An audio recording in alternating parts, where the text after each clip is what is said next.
They have a clean diaper. They just ate. They just woke up from a nap. By all logical parenting rules, they should be perfectly happy. But instead, they are arching their back, their face is turning red, and they are screaming as if their world is ending. You run through your mental checklist, but nothing works. You start to panic. You think, what am I missing? Am I a bad parent?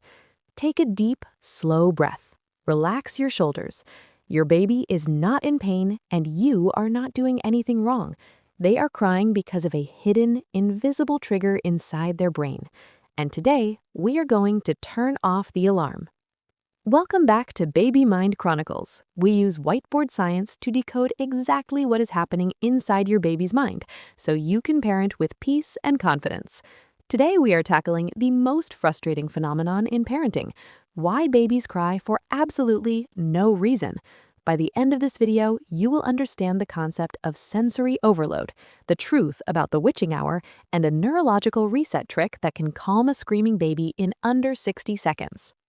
Let's get one thing straight right now. Babies never cry for no reason. The reason just isn't physical, it's neurological. To understand this, I want you to imagine your baby's brain as a bucket. As adults, our sensory buckets are huge. We can filter out the hum of the refrigerator, the bright fluorescent lights at the grocery store, the feeling of the tag on our shirt, and the chaotic noise of the television. Your baby cannot filter any of this. Everything is new and everything is intense. Every light, every sound, every time a dog barks or a stranger looks at them, a drop of water goes into their tiny neurological bucket. You might think you've had a quiet, relaxing day at home, but to your baby's developing nervous system, they just spent 8 hours at a heavy metal concert. Suddenly, around 4 or 5 in the afternoon, the bucket overflows. Their nervous system crashes. This is what we call sensory overload. They aren't crying because they are hungry or wet. They are crying because their brain literally cannot process one more piece of information. Pediatricians actually have a specific name for this developmental phase. It's called the period of purple crying, and it has absolutely nothing to do with the color purple. It is an acronym that describes a completely normal stage of infant brain development. The P stands for peak of crying, which usually happens around 2 months of age. The U stands for unexpected, meaning the crying comes and goes for no obvious reason. The R stands for resists soothing, which means all your normal tricks like rocking and feeding suddenly stop working. The P stands for pain-like face. They look like they are in agony even when they aren't. The L stands for long-lasting. These crying bouts can last up to 5 hours a day. And the E stands for evening. The crying almost always peaks in the late afternoon and evening, which parents often call the witching hour. Why does this happen? Because their brain is undergoing a massive structural upgrade.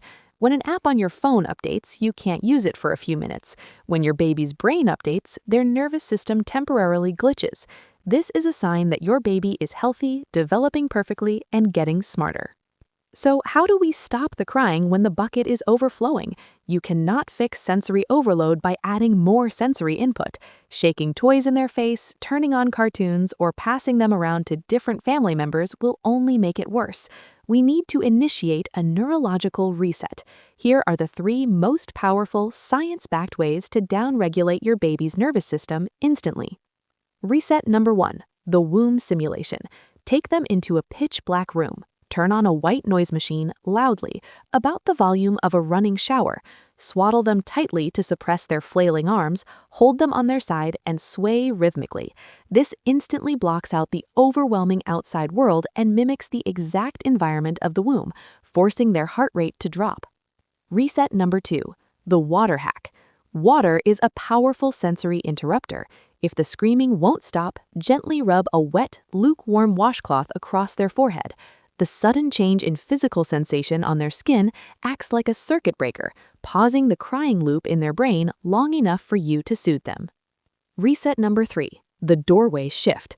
Take them outside. Literally step out your front door. The sudden change in temperature, the fresh air, and the shift in atmospheric pressure triggers an immediate reset in an infant's brain. Often, they will stop crying the exact second the outdoor air hits their face. Before we go, I need to share the most important rule of the purple crying phase. Listening to your baby scream triggers a severe stress response in your own body. Your cortisol levels skyrocket. If you feel your own bucket overflowing, if you feel rage or panic or absolute exhaustion setting in, it is 100% okay to put your crying baby safely in their crib, close the door, and walk away for 5 minutes. Your baby is safe in their crib. They will not be traumatized by crying for 5 minutes while you drink a glass of water and breathe. You cannot calm a dysregulated baby if you are dysregulated yourself. You are a wonderful parent, and this phase will pass. If this whiteboard breakdown gave you some peace of mind today, please hit subscribe so we can continue navigating this journey together. Let me know in the comments, what time of day is your baby's witching hour? If your baby's crying is specifically happening the second you put them in their crib, click the video on your screen right now to learn about the transfer trap. Take a deep breath. I'll see you in the next video.